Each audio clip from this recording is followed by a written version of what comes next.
In this video, I'm going to show you how to fix the EA app not launching games.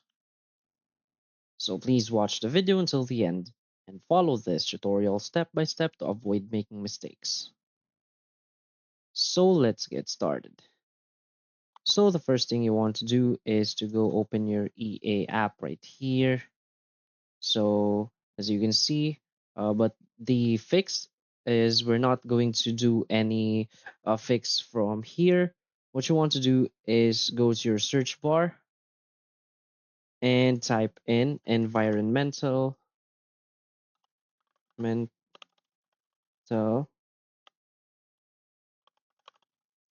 variables.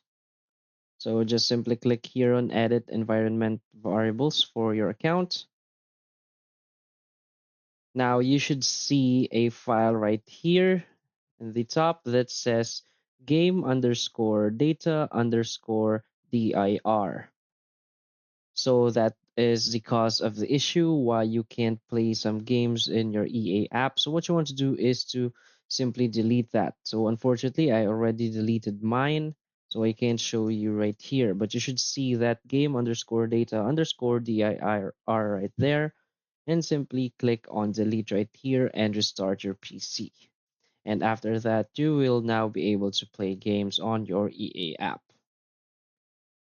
So that's it. So if you find this video helpful, please hit like and subscribe. Thanks.